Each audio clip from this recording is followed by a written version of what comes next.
see everyone here today.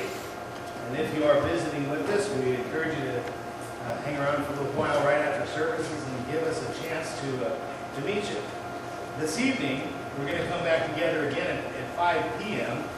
And we're going to be looking at the book of Proverbs. Tonight we'll be studying the 5th chapter of the book of Proverbs, or is it the 6th? I've got it in my notes somewhere. We're in Proverbs, I'm sure of that. 5th or 6th chapter. This morning, though, we're going to continue going through the book of Matthew. We began this some months ago. Every Sunday morning, we're just preaching right from the book of Matthew. And essentially, we're studying the life of Christ through the eyes of Matthew. And seeing all these different attributes that he displayed. Seeing how he dealt with controversies and disappointments and all of those things. Well, in Matthew 19, we have here Jesus encountering some Pharisees again. We're going to challenge him. And then, of course, the 19th chapter of the book of Matthew, the first 12 verses, deals with something that carries with it a lot of controversy. It's always been a controversy. The idea of divorce. How does God feel about divorce? So what does he think about divorce? When is it lawful to divorce? And all of those issues people really wrestle with and always have. And that's what we're going to be looking at in the first 12 verses of Matthew 19. So this morning we'll just focus on those first 12 verses, see if we can understand what Jesus is doing here. So let's consider then what's happening. The first question that's going to be asked is it lawful? Keep that in mind. Well, Matthew chapter 19 and verse 1, when Jesus had finished these words, of course this is attached to Matthew 18. Jesus was in the region of Galilee, and when he finished that, it says, he departed from Galilee and came to the region of Judea beyond the Jordan. So he's back down in the region of Judea. He's left Galilee. And it says that large crowds followed him, and he healed them there, as he always did. Large crowds following him, they were wanting healing. Some of them were looking for the teaching, but so many were just simply looking for the healing. Well, they're still following him. And the Pharisees then seize on an opportunity. In verse 3, some Pharisees came to Jesus testing him. Just remember that. They weren't looking for answers. They weren't looking for any kind of clarification. They were testing him. They wanted to trap him. And they're going to ask him a question, and I think the idea behind it is they want Jesus to contradict what Moses had said. If they can get him to contradict Moses, they can discredit his whole ministry. And so some Pharisees came to him, testing him, asking, is it lawful for a man to divorce his wife for any reason at all? They want to know, is it lawful? You see, these people had decided that divorce was a right. And it was a right for a variety of reasons. But they looked at it as a right. Not as something that you could do for the extreme measures, but a right. A man's got a right to divorce his wife. The law of Moses, they thought, demonstrated that. So is it lawful? Well, so Jesus looks at this question, and he answers the question with a question. He answered and said, have you not read that he who created them from the beginning made them male and female? Well, that's interesting. What's he getting at? He's quoting Genesis. When asked about divorce, is divorce lawful for any reason? He goes back to Genesis. You know, when he does that, he puts his stamp of approval over the teachings of Genesis, which our society has left in the dust.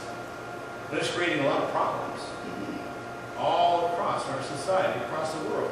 Well, let's go to Genesis. Genesis chapter 1, verse 27. That's where he goes here. In Genesis chapter 1, in verse 27, God created man in his own image. We're back in the garden. Created man in his own image. In the image of God, he created him. Male and female, he created him. Okay. He starts with that. And then he quotes another verse from Genesis. In verse 5 of Matthew 19, and he said, "For this reason a man shall leave his father and his mother, and be joined to his wife, and the two shall become one flesh." There's two verses from Genesis establishing that God created man and woman, and He created them that way on purpose, male and female. Well, then we come to the next verse. "For this reason a man shall leave his father and his mother, and cleave unto his wife, and the two become one flesh." What he's getting at there is the sexual union. God created this whole thing. Marriage was established by God, not man. And really the reason that marriage is established is because God created man and woman. He created the male and female. And they're going to become one flesh. So that's why a man leaves his father and his mother and cleaves to his wife. Because they're going to be one flesh. Anything outside of this marital union that involves sexual activity is wrong. God established it so. He created marriage because the male and female will come together in a sexual union. Therefore, they're coming together for life. That's what God created. What God did not want is for people to just come together with whomever, and this will be a temporary situation, and next week you're with someone else, or next year with someone else, and then you have total immorality running rampant. Which is about where we're at today in America, isn't it? What does marriage mean in our nation? What does it mean? Anybody can get married. Pretty soon you can marry your dog. Or whatever. We love each other. It doesn't mean anything in America today. Why? Because we left Genesis behind. Nobody in America would think seriously about considering what God said in Genesis. That's just a bunch of stories that we've left it in the dust. And that's where God established marriage. Why? Because a male and a female will come together in a sexual union. It needs to be for life. That's what God established. That's what Jesus is pointing out here. Let's go back to Matthew 19. And he said, "For this reason a man shall leave his father and his mother, and be joined to his wife, and the two become one flesh. They are no longer two," he says, "but one flesh. What therefore God has joined together, let no man separate." So he establishes what happened back in Genesis. That meant something. And it still means something. And it'll mean something for the next 1,000 years. It means something. God is bringing man and woman together in this marital union. So don't separate them. You know, what it doesn't say is that man cannot separate them. It said, let man not separate. That's not the intent. It was never God's intention that you come together on a temporary basis and then move on to someone else. The intent from the beginning is a lifelong commitment. So he just states that. So that kind of sets them back on their heels. Is it lawful? And he points out, well, God created marriage from the beginning to be a forever union. Because once you make it a temporary union, you just destroy marriage. Now what does it mean? If people can just divorce at will and go on and move to somebody else, what does marriage mean? It doesn't mean anything. And then it does become just a piece of paper. It doesn't have any validity. It doesn't have any power. That's not what God intended. So, he tells them this, and so they said to him, well, wait a minute. Sets them back on their heels. They said, then why did Moses command to give her a certificate of divorce and send her away? Wow, they quote the law of Moses to Jesus. We know we've got something here. Why did Moses command to give her a certificate of divorce? Send her away. They think they've got an argument here. Well, let's go back and consider what God said in Genesis, or rather in Deuteronomy. There it is. I forgot the rest of my PowerPoint. Deuteronomy, right here it is, chapter 24. Deuteronomy chapter 24. Which I've got. I didn't print that one out. Okay. I'll have to open my Bible. I didn't print that one out. Deuteronomy chapter 24. Let's read what the law of Moses actually said about this. That's what they're quoting, is Deuteronomy 24. Yes, Moses talked about the certificate of divorce. So in the law, it says this, in Deuteronomy 24 and verse 1, when a man takes a wife and marries her, and it happens she finds no favor in his eyes, because he has found some indecency in her, and he writes her a certificate of divorce, and puts it in her hand and sends her away from his house, and she leaves his house and goes and becomes another man's wife, and if the latter husband turns against her and writes her a certificate of divorce and puts it in her hand and sends her out of the house, or if the latter husband dies who took her to be his wife, then the former husband, that's the first guy, who sent her away, is not allowed to take her again to be his wife, since she has been defiled, for that's an abomination before the Lord. That's what they're quoting. You know, there's a lot in there. It's kind of hard to follow, isn't it? You got to go through that real slow. But it starts out just saying, if a man has a wife and he finds some indecency in her, what does that mean? People wrestled with that for 1,000 years. And in Jesus' day, they hadn't settled the issue. They were still struggling. What does that really mean?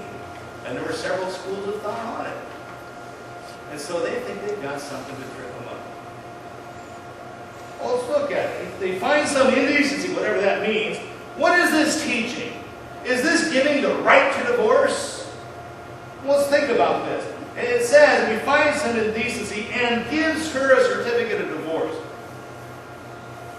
The reason for the certificate of divorce is because that woman is now being divorced for a legitimate cause. Jesus might help us understand what that legitimate cause is. But he has a legitimate cause to divorce his wife. He's got to give her a certificate of divorce. Why? Because she's going to take that certificate of divorce and show the next prospective husband, see, I've been divorced. I'm not married to another man. That's the idea. You see, if a man married another man's wife, he's got huge problems. And so they needed to protect the woman who is being divorced, would now be kind of cast out into the street. She needed something so that she could go and get married again, or she's going to be in trouble. So the certificate of divorce is all about protecting this woman.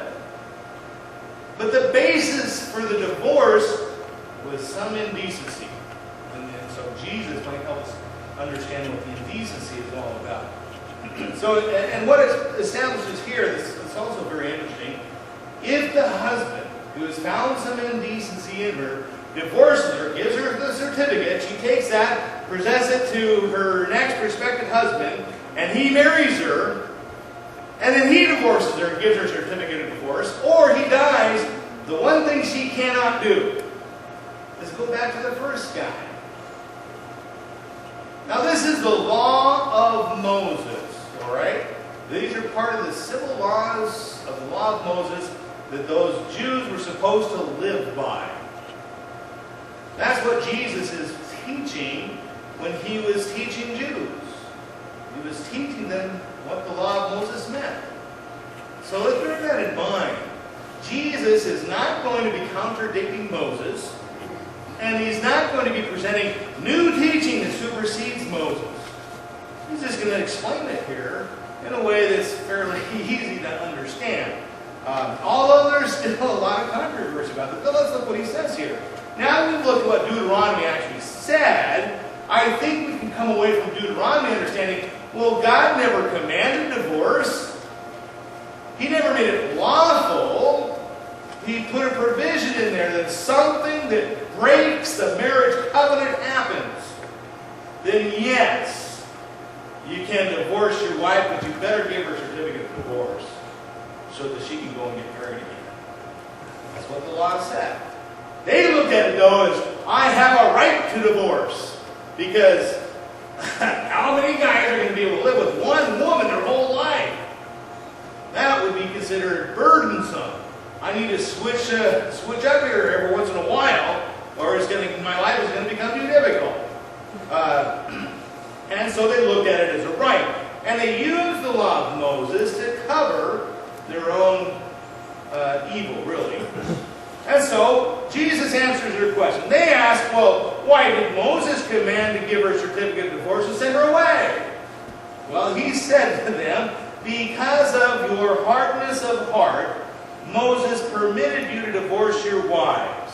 But from the beginning, it has not been this way. Okay, let's think about that. Because of your hardness of heart, Moses commanded the certificate of divorce. What's the hardness of heart all about? If a man finds some indecency and sends her away, and she's got no certificate of divorce that demonstrates that she is no longer someone else's wife, she's going to be in dire straits. And they would do that.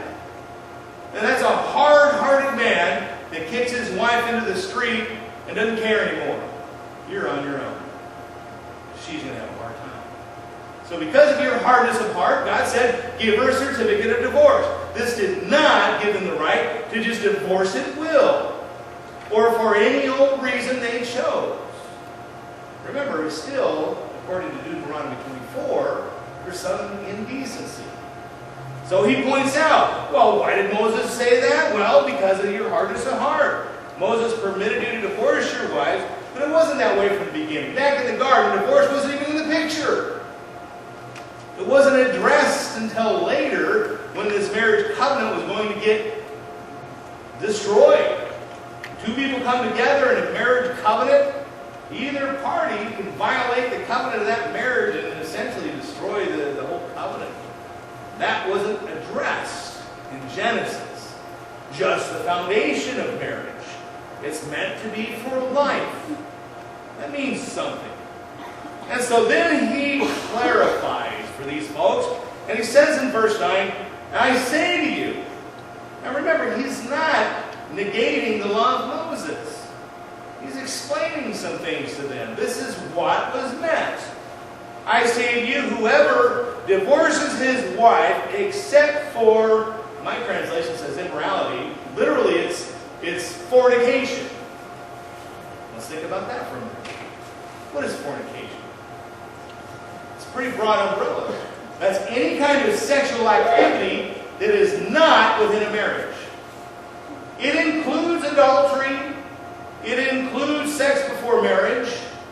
It includes incest and homosexuality and all those things. Anything that is not between a man and his wife in a marriage is fornication. That's the definition of the term. So he says, whoever divorces his wife except for that. So now we might understand that Moses stated that unless there's been some sort of fornication committed, you don't have a right to just divorce your wife. But if that happens, then yes, you can. So he says, whoever divorces his wife except for fornication and marries another woman commits adultery. You know, there's several places in the gospel where this is discussed. Mark 10 is one of them. Luke 16 discusses it. And it kind of looks at it from different angles, and it tells us basically, if you divorce and it's not for fornication, you go and get married again, you're committing a sin. Now, let's remember, under the law of Moses, a man could have more than one wife. Moses did. David did. They weren't sinning. God allowed a man to have more than one wife. He didn't say it was a good idea. He said, you're not an immoral person if you have more than one wife. Now, a woman could not have more than one husband. God established that. And so a man who divorces his wife without cause and then marries someone else commits adultery against that woman he just divorced. And he goes on from there and says, he just leaves it at that. In the other place, you go to Luke 16, you go to Matthew chapter 5, and he says that if a woman is divorced without cause, and she goes out and gets married, then she commits adultery. And the guy that marries her is committing adultery. So we got some problems here, don't we? This is the law of Moses. This was how it was supposed to have been carried out. And so he puts it there, black and white. You wonder what the provision is? Well, fornication. And you divorce and remarry for any other cause but that, and you just committed a grievous sin. Okay, so that settles the issue, and they can go away. What are they going to say?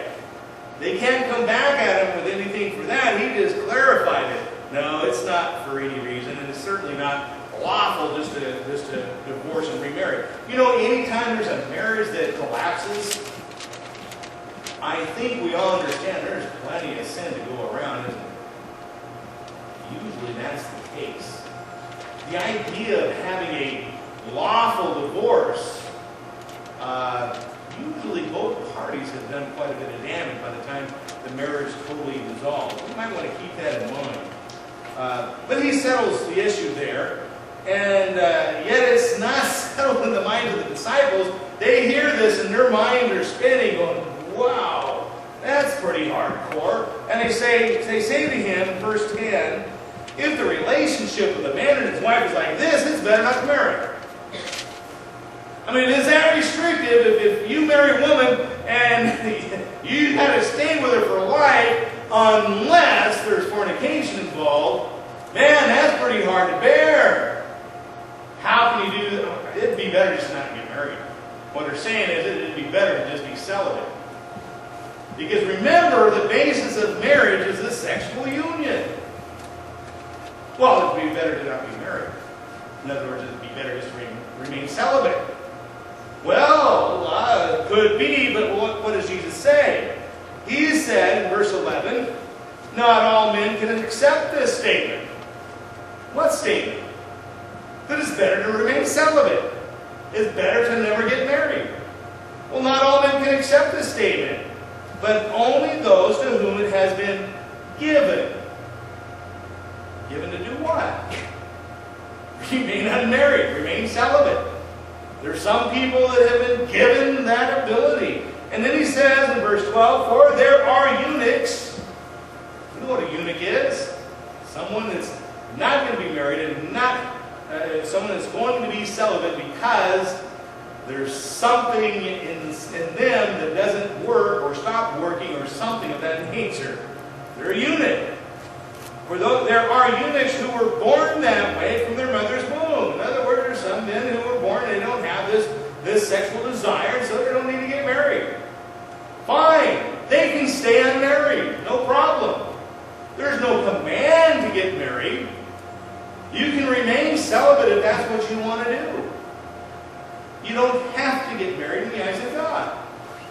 However, not everybody can do that. That's what he's pointing out. There are some who are eunuchs from birth.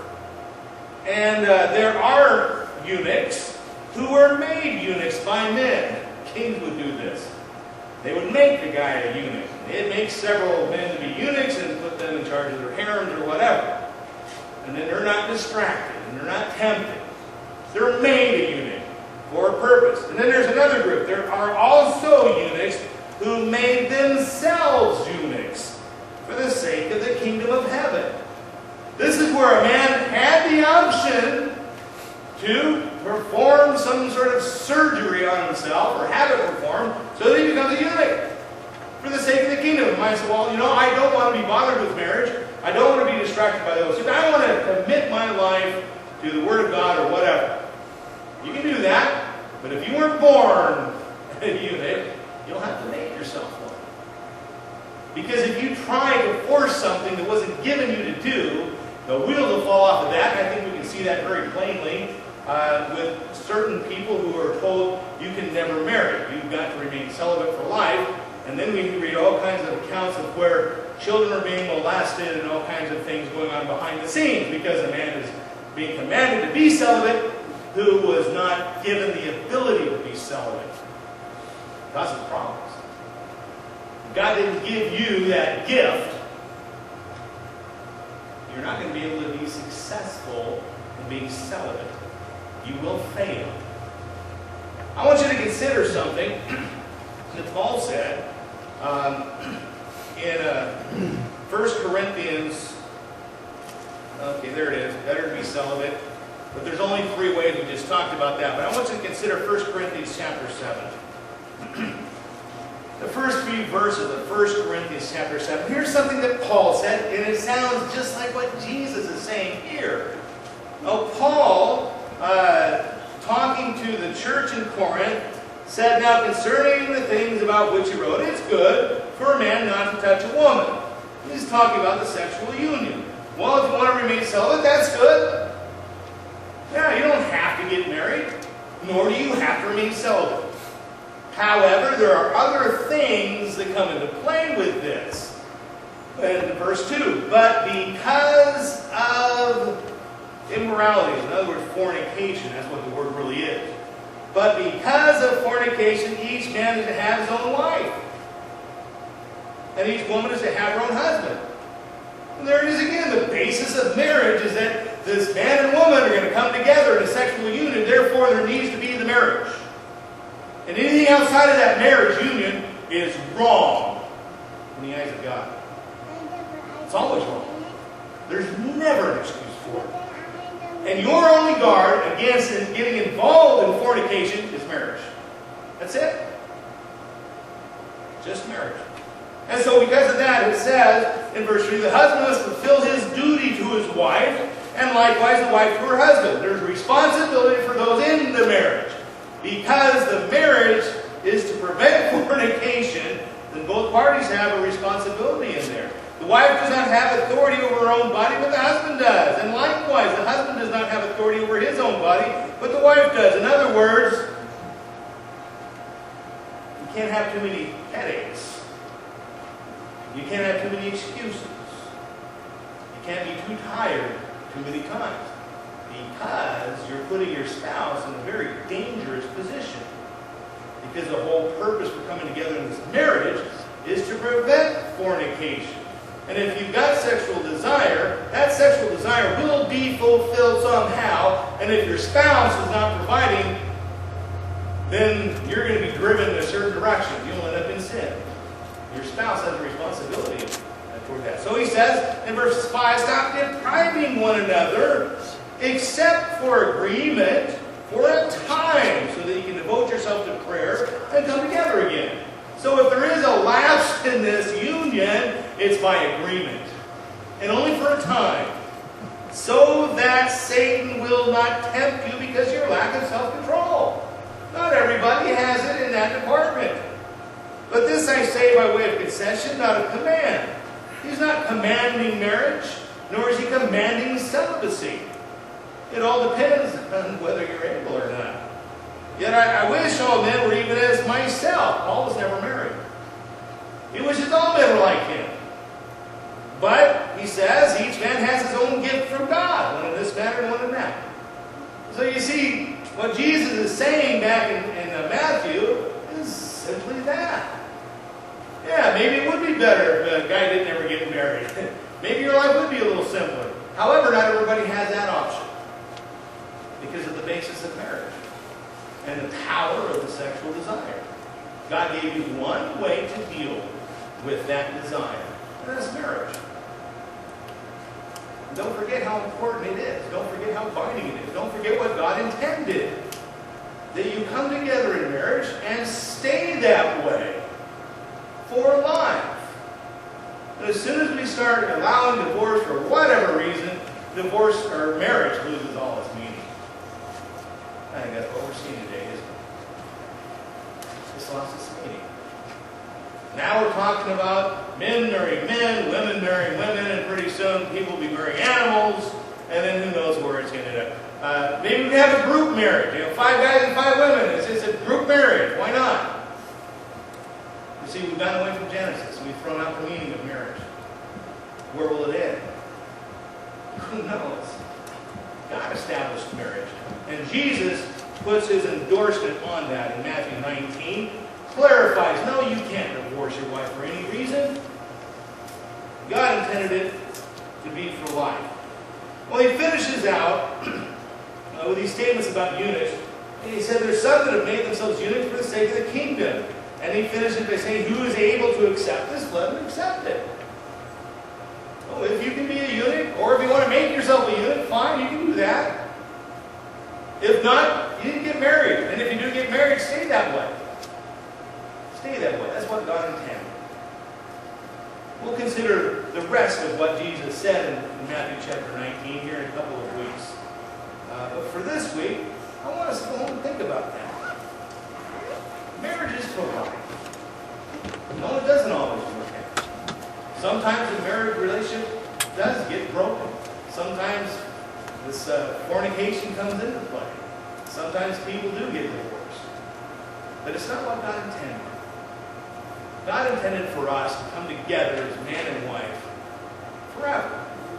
And He's given us provisions for which we can attain to that standard. But you see, both parties have to be committed to following that God has given us. If one party throws it out the window, it's going to be broken. Let's go back to what God has told us. Let's go back and establish marriage is between a man and his wife. Male and female. That's what God said. Marriage is for life. That's what God said. Anything outside of that is wrong. Any sexual activity outside of marriage is wrong. I don't care how old you are or how young you are, it's just wrong. And in our society today, if you establish that, you will be laughed at, won't you? People consider in our society that before marriage, that's where you have sexual freedom. And you put off getting married so that you can go out and experiment and have fun for a few years. Isn't that what our society teaches?